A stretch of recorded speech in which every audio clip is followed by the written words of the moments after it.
जय हिंद दोस्तों। मैं अभिषेक अवस्थी स्वागत करता हूं आप सभी का आपके अपने चैनल सिलेक्शन मेंटर पे। देखिएगा, एसएससी एमटीएस का हम लोग अगला प्रैक्टिस सेट करने जा रहे हैं और शायद अब तक एसएससी एमटीएस के हम लोगों ने लगभग 30 प्रैक्टिस सेट कर लिए हैं। या तो ये 30वां प्रैक्टिस सेट होगा या 30 से ऊपर ही होगा। ठीक है, तो भैया जितने भी प्रैक्टिस सेट मैंने कराए हैं सबके क्वेश्चन बहुत इंपॉर्टेंट हैं।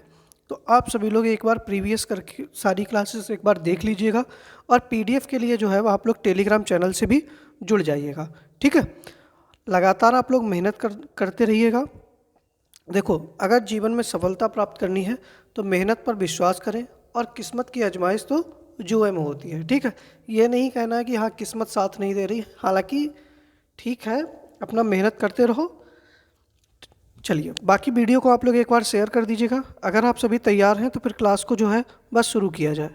जल्दी से बताइएगा, अगर आप लोग रेडी हैं तो फिर क्लास जो है उसको शुरू किया जाए।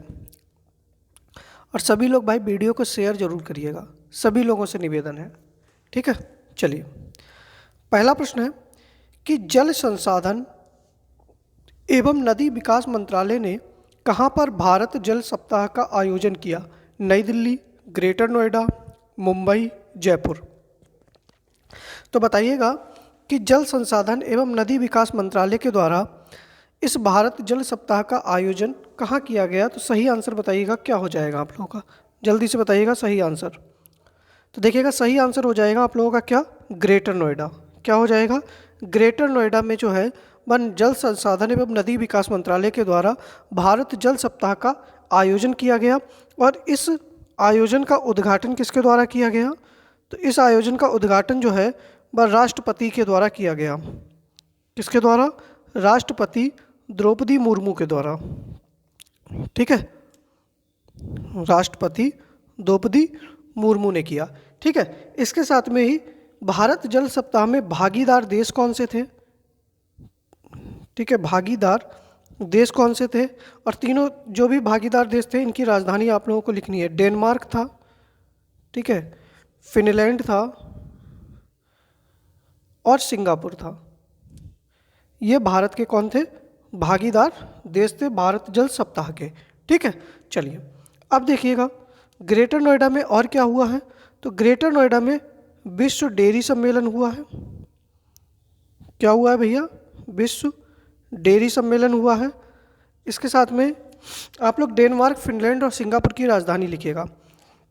देश का पहला डबल डेकर एक्सप्रेस वे कहाँ बना है? देश का पहला डबल डेकर एक्सप्रेस वे तो ग्रेटर नोएडा में।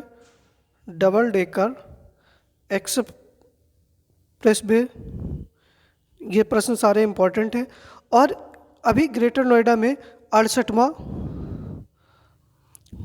भारत अंतर्राष्ट्रीय परिधान मेला का आयोजन हुआ है। भारत अंतर्राष्ट्रीय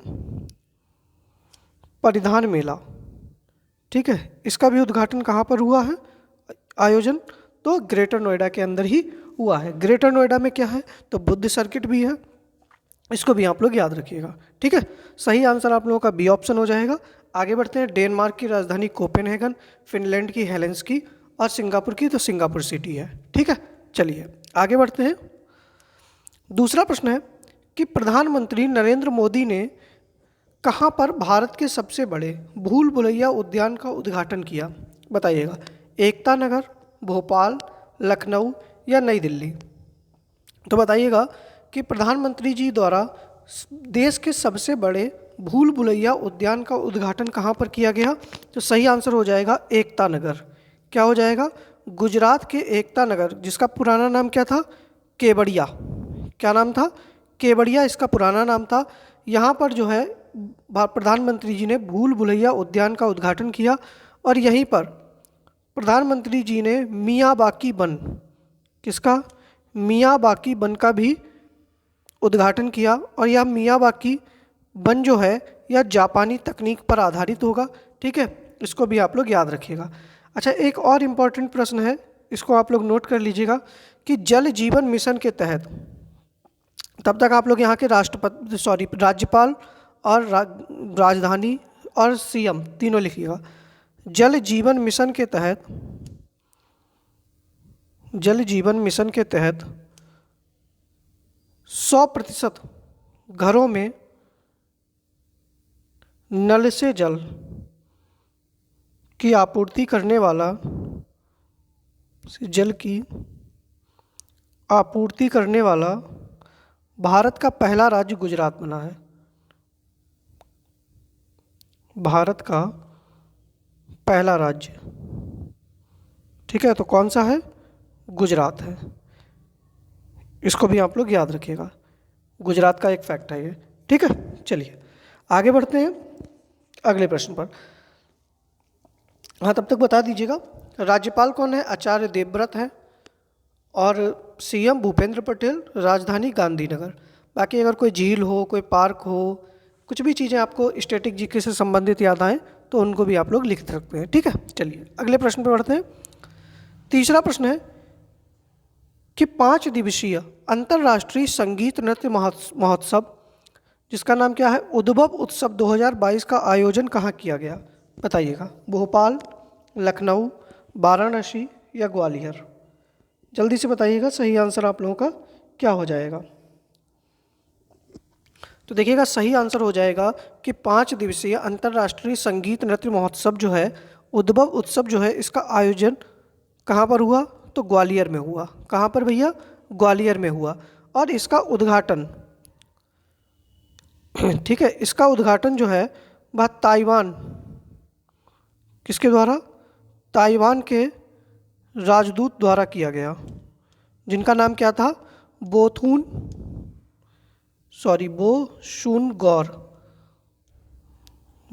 गौर, ठीक है, इसके द्वारा किया गया, ठीक है। अभी यहाँ पर कहाँ पर ग्वालियर कहाँ पर है? तो मध्य प्रदेश के अंदर है। कहाँ पर है? मध्य प्रदेश। तो मध्य प्रदेश में एक नए टाइगर रिजर्व को मंजूरी मिली है जिसका नाम क्या है? Durgavati tiger reserve. किसको मंजूरी मिली है? Durgavati tiger reserve. और देखिएगा पाँचवें खेलो इंडिया यूथ गेम्स, 5वें खेलो इंडिया यूथ गेम्स 2023 में कहाँ होंगे? तो भैया मध्य प्रदेश में ही होंगे, ठीक है। इसको भी आप लोग याद रखिएगा, ठीक है। चलिए आगे बढ़ते हैं अगले प्रश्न पर।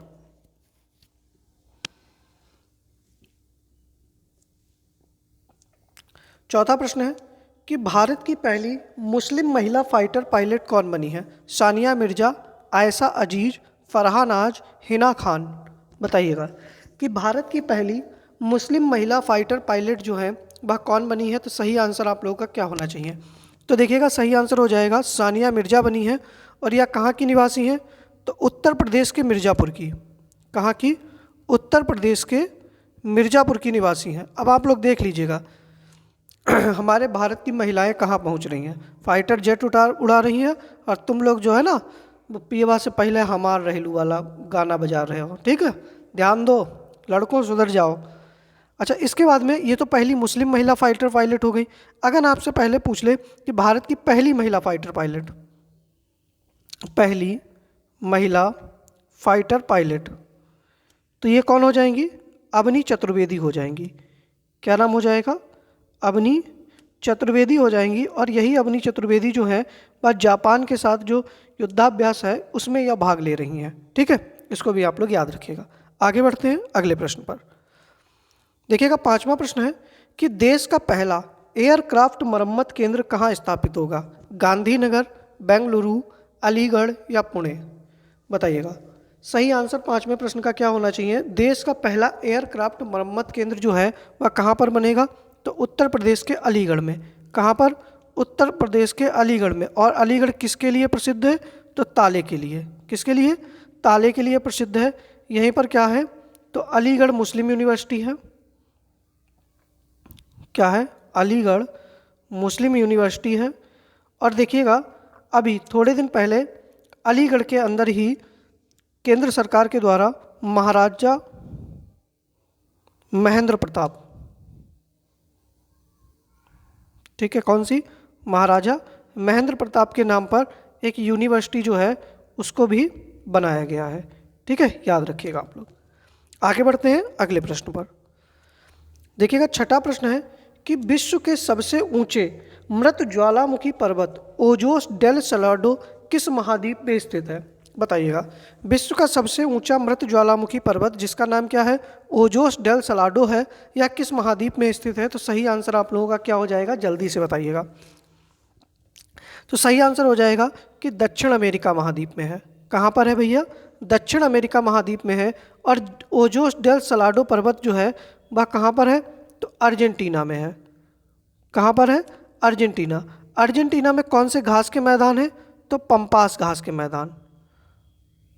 इसको भी आप लोग याद रखिएगा। कौन से हैं? पंपास घास के मैदान है। ठीक है, इसके साथ में ही अब देखिएगा दक्षिण अमेरिका महाद्वीप से जो है वह कौन कौन सी रेखाएं गुजरती हैं? तो देखिएगा विषुवत रेखा एवं मकर रेखा। कौन सी रेखा गुजरती है? तो विषुवत रेखा एवं मकर रेखा गुजरती है। इसके साथ में ही इसमें कुल देशों की संख्या कितनी है दक्षिण अमेरिका महाद्वीप में? तो 13 देश हैं। कितने देश हैं? कुल 13 देश हैं। और जिनमें से 2 देश कौन से? एक का नाम है, देखिए लिखिएगा, बोलीविया। क्या है? बोलीविया एवं पराग्वे। दोनों की राजधानी अगर पता हो तो बता दीजिएगा। बोलीविया एवं पराग्वे, यह दोनों देश ऐसे हैं जो कि क्या हैं? लैंड लॉक कंट्री हैं, स्थलबद्ध हैं।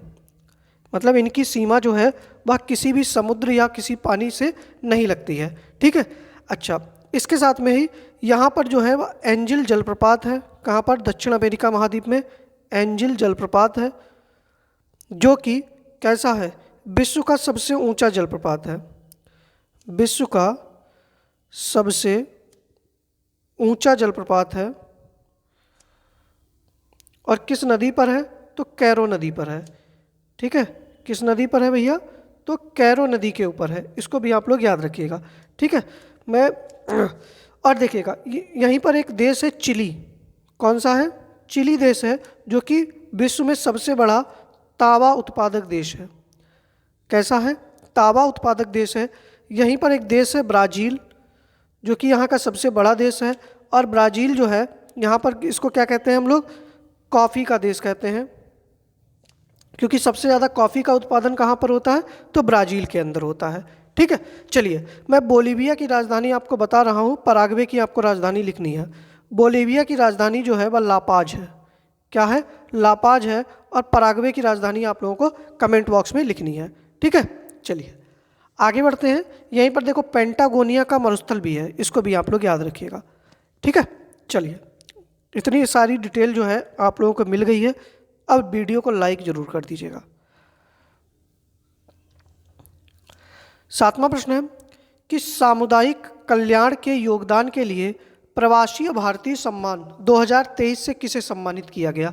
थिरु कुमार नदेशन, प्रभुचंद्र मिश्रा, रवि कुमार सागर, सैत्री केम संगतम।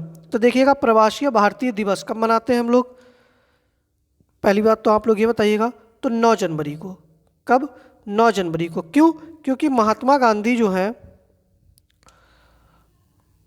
महात्मा गांधी भारत दक्षिण अफ्रीका से 9 जनवरी 1915 को, कब? 9 जनवरी 1915 को भारत वापस आए थे। इसीलिए 9 जनवरी को प्रवासी भारतीय दिवस मनाया जाता है। और प्रवासी भारतीय दिवस जो है आयोजन अभी कहाँ हुआ? तो इंदौर के अंदर हुआ। इसको भी आप लोग याद रखिएगा। ठीक है, तो देखिएगा सामुदायिक कल्याण के योगदान के लिए प्रवासी भारतीय सम्मान से थिरु कुमार नदेशन को सम्मानित किया गया। किसको भैया? थिरु कुमार नदेशन को सम्मानित किया गया। ठीक है, प्रभुचंद्र मिश्रा जो हैं इनको अटल सम्मान पुरस्कार से, सारे इंपॉर्टेंट हैं। ठीक है, कौन सा? अटल सम्मान पुरस्कार। रवि कुमार सागर जो हैं इनको अब्दुल कलाम सेवा पुरस्कार। कौन सा? अब्दुल कलाम सेवा पुरस्कार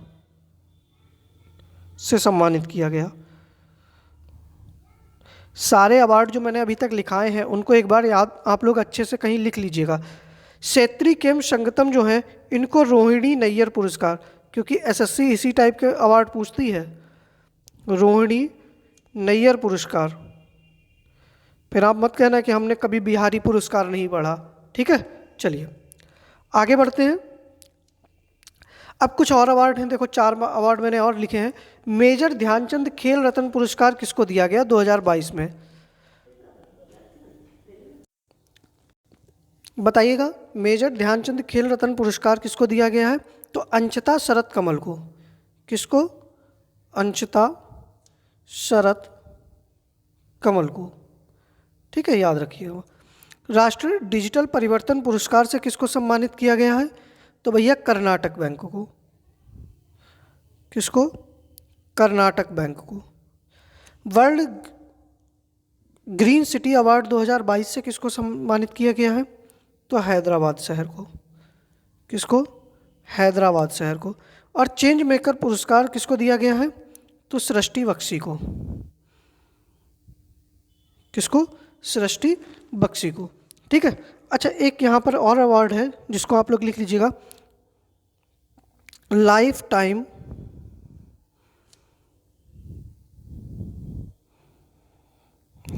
टाइम अचीवमेंट अवार्ड 2022 किसके द्वारा, फिक्की के द्वारा। किसको दिया गया, ठीक है, फिक्की द्वारा लाइफ टाइम अचीवमेंट अवार्ड जो है वह किसको दिया गया है, तो सही आंसर हो जाएगा राजेंद्र पवार को। किसको, राजेंद्र पवार को, ठीक है। आगे बढ़ते हैं। अगला प्रश्न है 8वां कि 15 अगस्त 1947 को लाल किले पर किसने शहनाई बजाई, बागेश्वरी कमर, अली अहमद, उस्ताद बिस्मिल्लाह खां या दयाशंकर जगन्नाथ, बताइएगा। 4 के चारों जो ही हैं वो शहनाई वादक हैं और आप लोगों को बताना है कि किसके द्वारा लाल किला पर जब भारत स्वतंत्र हुआ था 15 अगस्त को तो शहनाई बजाई थी। तो सही आंसर हो जाएगा उस्ताद बिस्मिल्लाह खां। किसके द्वारा बजाई गई थी, उस्ताद बिस्मिल्लाह खां के द्वारा जो है वह लाल किले पर शहनाई बजाई गई थी, ठीक है। उस्ताद बिस्मिल्लाह खां थे, इनको देखिएगा भारत रत्न कब मिला है, तो 2001 में, ठीक है। पद्म विभूषण कब मिला है, तो 1980 में। इनसे अवार्ड जो है वो पूछ लिया जाता है। इनको पद्म भूषण कब दिया गया है, तो इनको पद्म भूषण 1968 में दिया गया था। और पद्म श्री जो है वह इनको कब दिया गया, तो पद्म श्री से इनको 1961 में सम्मानित किया गया था, ठीक है, याद रखिएगा। और जो बागेश्वरी कमर है वह इकलौती महिला शहनाई वादक है, ठीक है, इकलौती महिला शहनाई वादक है, ठीक है। एक और नाम याद रखिएगा, हुसैन खां। कौन, हुसैन खां, यह भी जो है वह शहनाई वादक ही हैं, ठीक है। चलिए आगे बढ़ते हैं अगले प्रश्न पर।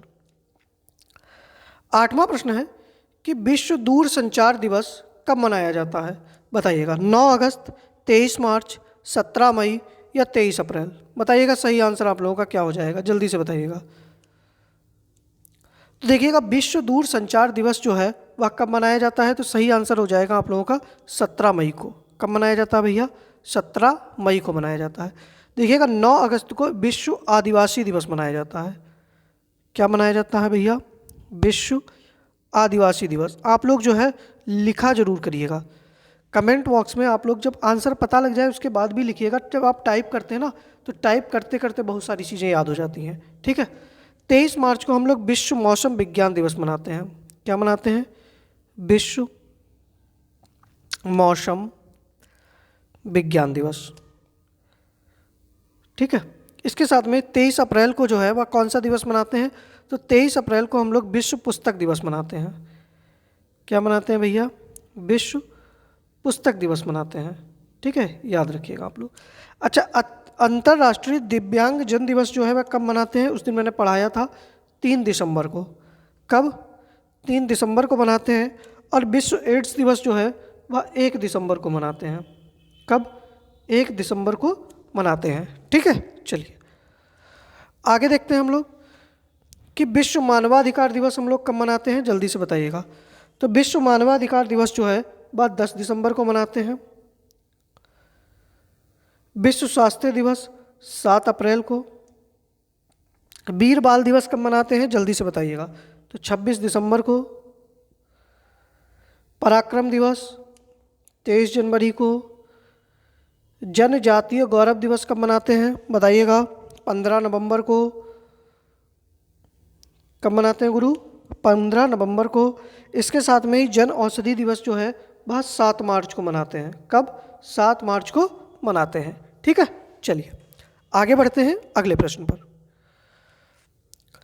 अगला प्रश्न है, पाकिस्तान की सर्वोच्च चोटी कौन सी है? केकाराडोंग, तिरमचीर, नौशाक या गंगखर पुनशुम? बताइएगा। देखिएगा, पिछली बार आपसे एक प्रश्न पूछा गया था एसएससी एमटीएस में ही कि श्रीलंका की सर्वोच्च चोटी कौन सी है। तो हमको अपने पड़ोसी देश जो हैं उनकी सर्वोच्च चोटी भी याद रखनी पड़ेगी, वहाँ की सबसे लंबी नदी भी याद रखनी पड़ेगी। ठीक है, वहाँ की जो स्टैटिक जीके है उनसे भी प्रश्न बन सकता है। वहाँ की राजधानी क्या है, वहाँ की संसद का नाम क्या है, वहाँ का राष्ट्रीय खेल क्या है, वहाँ का प्रधानमंत्री कौन है, पहला प्रधानमंत्री कौन है, पहला राष्ट्रपति कौन है, कब आज़ाद हुआ, कौन सी रेखा है, कौन सा राज्य लगता है। तो ये सब चीज़ें भी आपको देखनी पड़ेंगी। ठीक है, तो देखिएगा, पाकिस्तान की सर्वोच्च ऊंची चोटी है वह है तिरमचीर। कौन सी है? तिरमचीर। और देखिएगा, ये किस पर्वत श्रेणी में है? तो हिंदू कुश। या किस पर्वत श्रेणी में आता है? तो हिंदू कुश पर्वत श्रेणी का यह भाग है। और देखिएगा, इसी पर्वत श्रेणी में क्या है? तो देखिएगा, खैबर दर्रा है। आपसे प्रश्न पूछा जाता है खैबर दर्रा कहाँ है? तो पाकिस्तान में। यहीं पर बोलन दर्रा है। कौन सा है? बोलन दर्रा है। यहीं पर गोलन दर्रा है। ठीक है, तो ये 3 दर्रे भी जो हैं वह पाकिस्तान की इसी श्रेणी में स्थित हैं। देखिएगा, केकराडोंग जो है यह बांग्लादेश की सर्वोच्च चोटी है। किसकी है? बांग्लादेश की सर्वोच्च चोटी है। उस दिन मैंने आप लोगों को सारी चीज़ें आपकी बताई भी थी, लेकिन भूल जाते हो आप लोग, मक्कार बहुत हो। नौशाक जो है वो अफ़गानिस्तान की सर्वोच्च चोटी है। कहाँ की? अफ़गानिस्तान की। अफ़गानिस्तान की सर्वोच्च चोटी है। इसके साथ में जो है वह गंगखुर पुनशुम जो है वह भूटान की सर्वोच्च चोटी है। किसकी है भैया? भूटान की। भूटान की सर्वोच्च चोटी है, याद रखिएगा आप लोग। ठीक है, श्रीलंका की मैंने आप लोगों को बताई थी, पिरू तलगलाकुर करके थी, उसको देख लेना आप लोग। ठीक है, सही आंसर बी ऑप्शन आपका सही हो जाएगा। आगे बढ़ते हैं। 11वां प्रश्न है कि यूनेस्को की अमूर्त सांस्कृतिक विरासत में दुर्गा पूजा को किस वर्ष सम्मिलित किया गया? देखिएगा, दुर्गा पूजा कहाँ होती है? तो पश्चिम बंगाल में। तो इसको जो है यूनेस्को के द्वारा अमूर्त सांस्कृतिक विरासत में कब सम्मिलित किया गया? वर्ष 2008 में, वर्ष 2017 में, वर्ष 2021 में या वर्ष 2016 में? तो देखिएगा, भारत की यूनेस्को की अमूर्त सांस्कृतिक विरासत में 14 सम्मिलित है। कितनी है अमूर्त सांस्कृतिक विरासत भारत की? तो 14 है। ठीक है, और जो दुर्गा पूजा है इसको वर्ष 2021 में सम्मिलित किया गया। कब? वर्ष 2021 में। 2008 में जो था वो वैदिक जप, क्या? वैदिक जप और रामलीला। क्या? रामलीला को सम्मिलित किया गया था। वैदिक जप और रामलीला को सम्मिलित किया गया था। वर्ष 2017 में जो प्रयागराज का कुंभ मेला है, किसको? प्रयागराज में जब कुंभ मेला हुआ था इसको सम्मिलित किया गया था। वर्ष 2016 में पारसियों का त्यौहार होता है नवरोज, इसको सम्मिलित किया गया था। और साथ में जो है वह योग, इन दोनों को जो है वह अमूर्त सांस्कृतिक विरासत में सम्मिलित किया गया था। ठीक है, अब आप लोग बताइएगा कि यूनेस्को की स्थापना कब होती है? जल्दी से बताइएगा। यूनेस्को की स्थापना, इसका मुख्यालय और इसके वर्तमान महानिदेशक, इसके वर्तमान महानिदेशक। ठीक है, और साथ में ही आप लोगों को बताना है भारत कब सदस्य बना इसका। भारत कब सदस्य बना, ये भी आप लोगों को बताना है। जल्दी से बताइएगा, सही आंसर आप लोगों का क्या हो जाएगा। तो देखिएगा, स्थापना कब होती है? तो 16 नवंबर 1945 को। कब होती है? 16 नवंबर 1945 को। मुख्यालय कहाँ पर है? तो फ्रांस के पेरिस शहर में। इसके वर्तमान में महानिदेशक जो हैं वो आंद्रे, कौन है? आंद्रे एंजोले। कौन है? आंद्रे एंजोले हैं। और भारत जो है वह वर्ष 1946 में इसका सदस्य बनता है। ठीक है, कब बनता है? तो 1946 में जो है यूनेस्को का भारत सदस्य बनता है। ठीक है, चलिए आगे बढ़ते हैं अगले प्रश्न पर। 12वां प्रश्न है कि निगम बोध घाट किस राजनेता का समाधि स्थल है? लाल बहादुर शास्त्री, राजेंद्र प्रसाद, अटल बिहारी वाजपेयी या अरुण जेटली? बताइएगा। तो सही आंसर हो जाएगा क्या, जल्दी से बताइएगा, कि निगम बोध घाट जो है वह किस राजनेता का समाधि स्थल है। इसके साथ में ही आप लोग आगे बताएंगे चैत्रा भूमि किसका है, शक्ति स्थल किसका है, ठीक है, अभय घाट किसका है,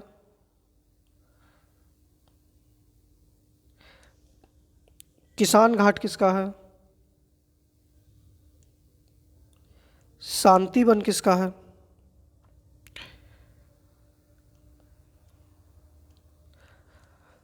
चलिए तो देखिएगा, इस प्रश्न का सही आंसर हो जाएगा अरुण जेटली। क्या हो जाएगा? अरुण जेटली जो है इनके समाधि स्थल को क्या कहा जाता है? तो निगम बोध घाट कहा जाता है। लाल बहादुर शास्त्री जी के समाधि स्थल को विजय घाट कहा जाता है। क्या कहा जाता है? विजय घाट कहा जाता है। राजेंद्र प्रसाद जी जो थे इनके समाधि स्थल को महाप्रयाग घाट कहा जाता है। क्या कहा जाता है भैया? महाप्रयाग घाट कहा जाता है। इसके साथ में ही अटल बिहारी वाजपेयी जी हैं, इनके समाधि स्थल को स्मृति स्थल कहा जाता है। क्या कहा जाता है? स्मृति स्थल कहा जाता है। ठीक है, चैत्रा भूमि तो भीमराव अंबेडकर, किसके? भीमराव अंबेडकर के समाधि स्थल को कहा जाता है। शक्ति स्थल इंदिरा गांधी के समाधि स्थल को कहा जाता है। किसके? इंदिरा गांधी के। अभय घाट मोरारजी देसाई, किसके? मोरारजी देसाई। किसान घाट चौधरी चरण सिंह। और शांतिवन तो जवाहरलाल नेहरू, किसके? जवाहरलाल नेहरू। ठीक है, इसके साथ में वीर भूमि किसको कहा जाता है? जल्दी से बताइएगा, किसी को पता हो। वीर भूमि तो वीर भूमि कहा जाता है किसके? राजीव गांधी के। किसके? राजीव गांधी के समाधि स्थल को वीर भूमि कहा जाता है। ठीक है, चलिए सही आंसर डी ऑप्शन हो जाएगा। आगे बढ़ते हैं। 13वां प्रश्न है कि राष्ट्रपति की क्षमादान शक्ति संविधान के किस अनुच्छेद में वर्णित है? अनुच्छेद 54, अनुच्छेद 61, अनुच्छेद 72 या अनुच्छेद 60? बताइएगा। 13वें प्रश्न का सही आंसर क्या हो जाएगा? और अभी तक अगर वीडियो को लाइक नहीं किए हैं बॉस तो वीडियो को लाइक कर दीजिएगा। टेलीग्राम चैनल का लिंक आप लोगों को डिस्क्रिप्शन बॉक्स में मिल जाएगा या कमेंट में पिन मिल जाएगा, वहाँ से आप लोग इसकी PDF भी प्राप्त कर सकते हैं। 2 दिन की PDF नहीं मिली है, मैं थोड़ा व्यस्त था। अब आज जो है आप लोगों को जो 2 दिन की PDF बची है और आज की PDF एक साथ आप लोगों को मिल जाएगी। ठीक है, तो देखिएगा राष्ट्रपति की क्षमादान शक्ति जो है वह अनुच्छेद 72 में है। किस में है? अनुच्छेद 72 में है। अनुच्छेद 54 में क्या है? तो राष्ट्रपति का निर्वाचन है। क्या है? राष्ट्रपति का निर्वाचन है। इसके साथ में ही अनुच्छेद 61 में क्या है? तो राष्ट्रपति पर महाभियोग प्रक्रिया है। क्या है? राष्ट्रपति पर महाभियोग प्रक्रिया है। अनुच्छेद 60 में क्या है? तो राष्ट्रपति की शपथ है। और शपथ कौन दिलाता है ये भी आप लोग बताइएगा। राष्ट्रपति की शपथ है। ठीक है, याद रखिएगा आप लोग। आगे बढ़ते हैं अगले प्रश्न पर। देखिएगा 14वां प्रश्न है कि मिंडोली केला किस राज्य का GI टैग है? महाराष्ट्र, गोवा, मध्य प्रदेश या छत्तीसगढ़? बताइएगा सही आंसर आप लोगों का क्या हो जाएगा। तो देखिएगा मिंडोली केला जो है वह गोवा का है। किसका है? गोवा का जो है वह GI टैग है। महाराष्ट्र का कौन सा है? तो देखिएगा महाराष्ट्र का है एक सांगली हल्दी। क्या है? सांगली हल्दी यहाँ का GI टैग है। यहीं पर अल्फांसो आम, क्या है? अल्फांसो आम को भी महाराष्ट्र के GI टैग मिला हुआ है। मध्य प्रदेश के कड़कनाथ मुर्गा को, किसको?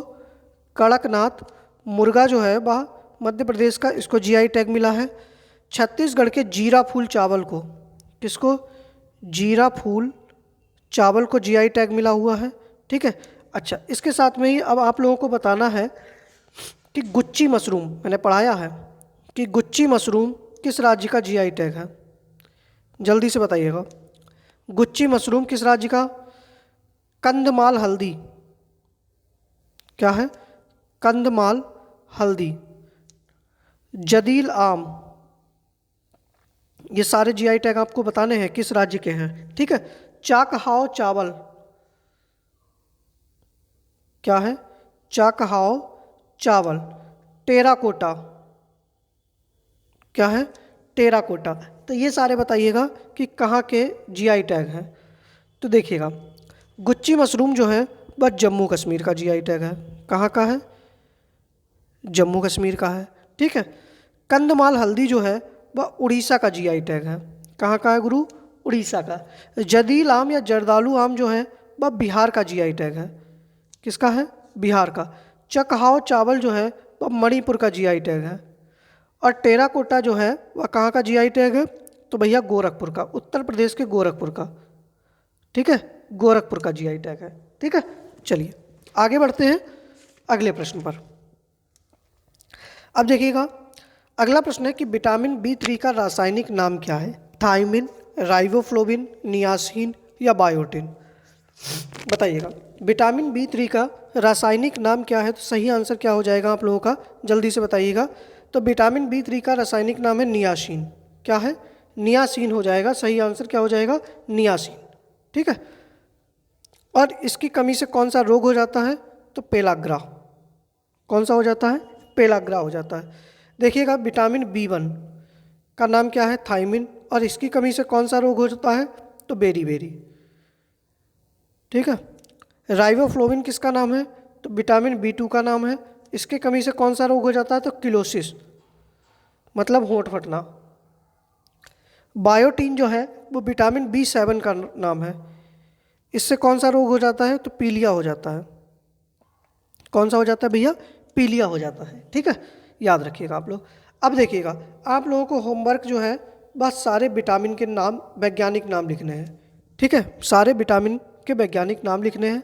देखिएगा, टेलीग्राम चैनल के लिए आप लोग जो है वह @selection mentor सर्च कर लीजिएगा, या फिर आप लोगों को लिंक जो है वह मिल जाएगा, आप वहाँ से भी ज्वाइन हो सकते हैं, ठीक है। इसके साथ में ही आप लोगों को सारे विटामिन,